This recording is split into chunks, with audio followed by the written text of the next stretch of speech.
A little over 72 hours ago, a joint US-Israel attack on Iran triggered retaliatory strikes and brought the Middle East to the brink of war for the second time in 10 months. On Tuesday evening, Donald Trump signaled the end of hostilities, claiming Iran's Air Force and Navy had been destroyed and its leadership structure, starting with Supreme Leader Ayatollah Ali Khamenei, eliminated.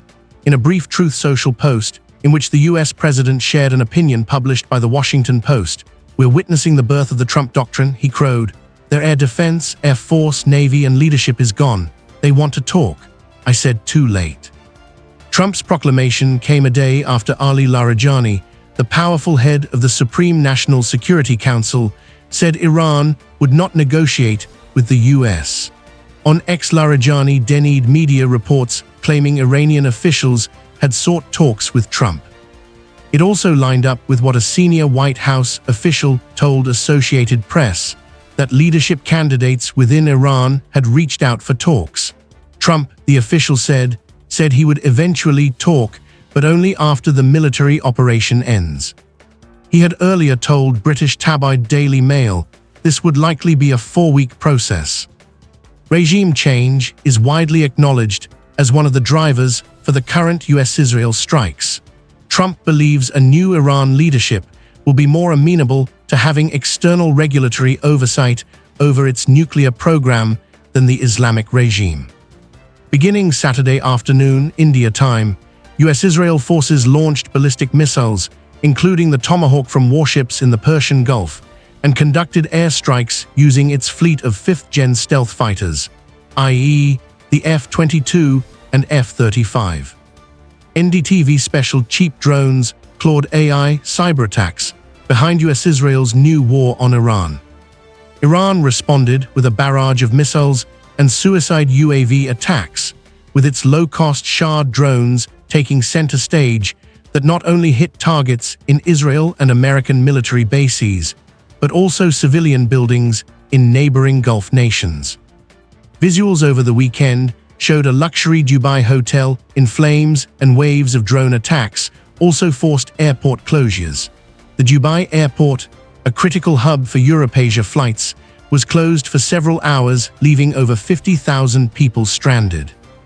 US-Israel attacks targeted Iran regime buildings in Tehran, including those of the elite Revolutionary Guard Corps, and reportedly also hit civilian centers, including a girls' school, in which over 150 people, including children, were killed.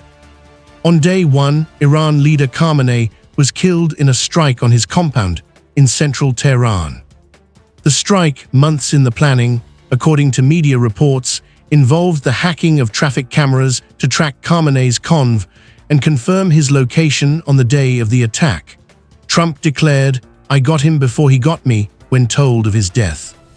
Iran's response was to escalate missile and drone attacks at US targets, including embassies and military bases, while also amping up rhetoric against the US over future strikes.